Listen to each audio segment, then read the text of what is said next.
2023 at 8 p.m. National Cultural Center. Audience 18 years and older. Tickets $2,000, $1,500, and $1,000. A Ministry of Culture, Youth, and Sports production. Embrace the shades of your destiny. Did someone say unlimited calls? Yes, you've heard that right. With Digicel International, you can give your loved ones in Guyana unlimited calls and more for 30 days by sending them a stay-connected plan. That includes unlimited calls to one number in the USA, 12 gigabytes of data, and much more. So hurry! Download our Digicel International app, visit digicelinternational.com or a store near you, and send a stay-connected plan. Terms and conditions apply. Kaieteur Radio, keeping you informed. Demerara and Essequibo 99.1 FM. Burby's 99.5 FM. Kaieteur Radio.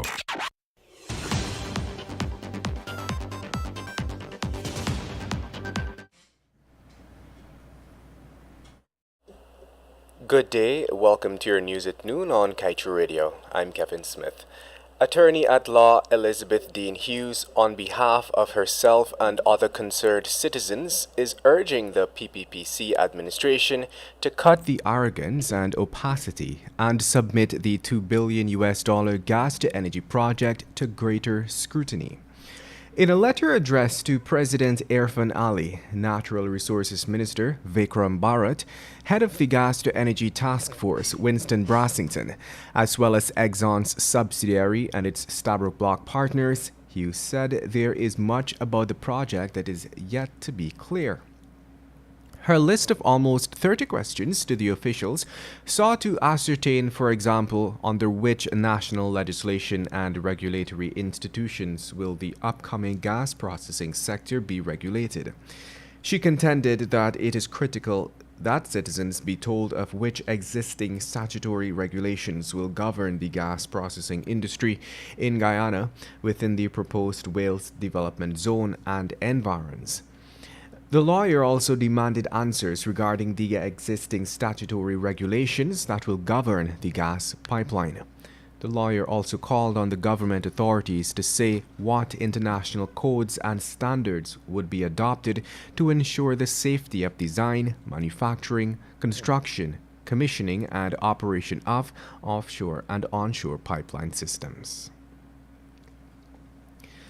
The proposed gas-to-energy project poses potential health risks to humans and wildlife during the construction and operation of the facility to be constructed at the Wales Development Zone as part of a larger initiative. This much can be gleaned from the latest project summary submitted by the Guyana Power and Light Inc. to the EPA in applying for an environmental permit authorizing the construction of the gas-fired electrical plant and gas defractioning plant to produce cooking gas and other commodities still under consideration. A perusal of the summary's reference to potential environmental impacts from the construction and operation of the proposed project and mitigation measures, it was noted that as it relates to the air quality of the vicinity of the Wales Development Zone will in fact be affected by emissions. And while Guyana is considered to be in a most privileged position given the quality of its reserves, securing the most value from its resource would not be possible without effective regulation. In recognition of this reality, the Inter-American Development Bank, in a special report called Traversing a Slippery Slope, Guyana's Oil Opportunity, it was recommended that Guyana takes note of the many ways Mexico was able to transform its local oil industry into one that is effectively regulated for the benefit of the people. The IDB document noted that Mexico's oil industry was closed to foreign investment for almost 8 years and only saw the sole participation of its national oil company, Pemex. Things changed in 2013, where it was agreed that the sector would open up and allow for foreign interests, but not until Mexico implemented a sector-wide reform. The bank said that these best practices, among others, which have been established in successful petroleum-producing countries, undoubtedly represent the international gold standard in the sector. As an emerging country, it stressed that Guyana can benefit from the experiences of such countries in developing best practices for managing petroleum resources and creating good governance model networks. In other news, dozens of protesters forced their way into Suriname's parliament as hundreds more rampaged through the nation's capital, Paramaribo, on Friday, clashing with police as demonstrations against the government descended into chaos. Thousands took to the streets of the capital to initially peaceful demonstrations against government austerity measures, including eliminating subsidies against a backdrop of high inflation. But the protests turned ugly when demonstrators throwing rocks and bottles at police stormed Parliament's grounds, with some making their way into the building before being forced back, a Reuters witness said. Police fired tear gas in return. Suriname, a former Dutch colony in northern South America with a population of 610,000, reported inflation of 54.6% for 2022. The time has now moved on to 12 hours 27 in Ghana. We'll return shortly after the break.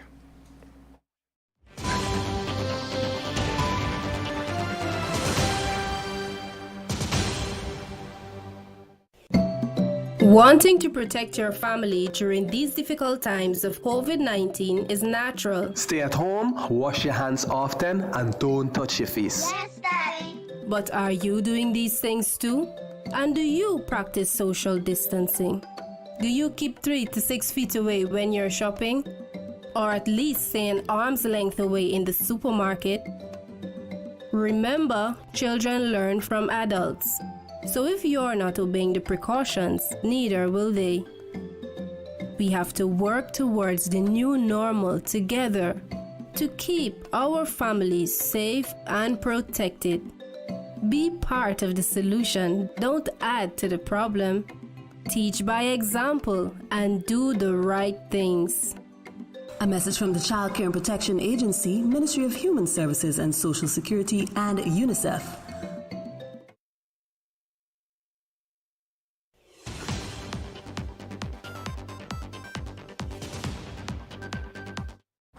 Welcome back.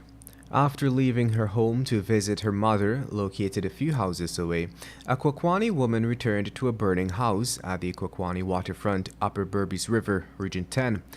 31-year-old Erica Gonzalez told police that she left her home at about 6 hours to visit her mother. The woman reportedly left the lights and the fan on in her home before leaving. The Guyana Fire Service was unable to save the house from being completely destroyed, but investigations are ongoing to determine the cause of the fire. And police on Thursday arrested an Essequibo woman who was found with 441 grams of cocaine at her Bounty Hall, Essequibo Coast home. When ranks arrived at Brenda Charles' home, the woman presented the drugs in a red and white ceramic plate and a plastic bag she had hidden under her sofa. According to police, ranks arrived at the woman's home at around 17 hours 25 and informed her of a search for illicit items. Charles agreed but did not wait for the ranks to search her home. Instead, she walked to her sofa and gave them the plate with the drugs. She even handed them a plastic bag filled with more cocaine. The woman was arrested and taken to the police station in Anna Regina, where she remains in custody pending charges. A 51-year-old cattle farmer, Trevor Jamir, was on Friday set on fire by a fellow villager for allegedly assisting the police during protest actions on February 5th at Hopetown, Berbice, Region 5. Hopetown residents had reportedly blocked the road and set the car on fire after a businessman's son lost control of the vehicle and knocked down 2 villagers. Speaking with reporters, Jamir's daughter, Travine McCalmont, alleged that her father was attacked and burned Friday morning by a boy and claimed that it might be because he, her father, helped police to remove the car from the trench after the accident. The attacker then left the scene while residents close by rushed to assist Jamir by extinguishing the flames that engulfed his body. Jamir was rushed to the New Amsterdam hospital, where he was admitted with burns to his face, neck, back, legs, arm, and side. Investigations are ongoing. And a couple lost their lives on Thursday afternoon after the motorcycle they were traveling on crashed into a motorcar on 4th Avenue and 5th Street, Bartica, Region 7. Dead are 23-year-old Felicia Lewis, a mother of two, and 26-year-old David Huggins, her reputed husband. According to police, the accident occurred sometime around 15 hours 50 and involved a motorcar driven by 66-year-old Byron Pearson. Based on information received, the car was traveling south along the eastern side of 4th Avenue at a speed of 20 kilometers per hour and failed to stop at the stop sign on 5th Street, while the motorcycle was proceeding east along the northern side of 5th Street at a fast speed and collided with the right front portion of the motor car. As a result of the collision, the couple was flung from the motorcycle and fell onto the roadway, where they received injuries to their heads and bodies. The driver is in police custody. And on that note, we wrap things up as usual with the page 7 of today's Kaieteur News, dedicated to a little bluntness. Guyanese women doing men's work. The men of Guyana are missing. This forces the women to fill the gaps. They rose up in Houston against Schlumberger. They stand again, this time against Exxon in Wales. In both instances, waiving the environmental impact assessments was the problem. Guyanese men lost their marbles, their mojo, and more. Can't say that word. Guyanese women are left to carry the load. This is not a country of the manly, but one of the mousy. And that brings us to the end of today's News at Noon. I'm Kevin Smith. Thank you for listening.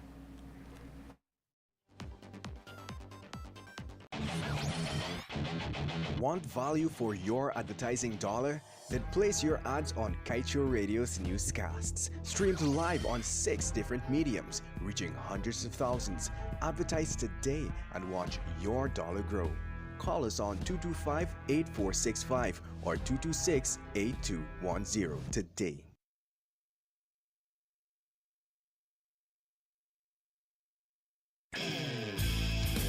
Welcome to the station where the music blasts through, because life is fun. With 99.1 FM.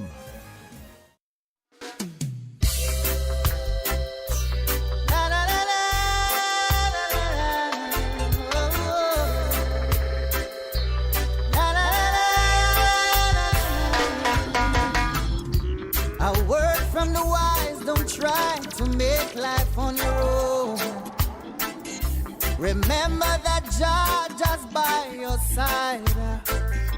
For I was a son who was lost, and my life was in dismay. For among evil forces in which I played, mission were my chosen way of life.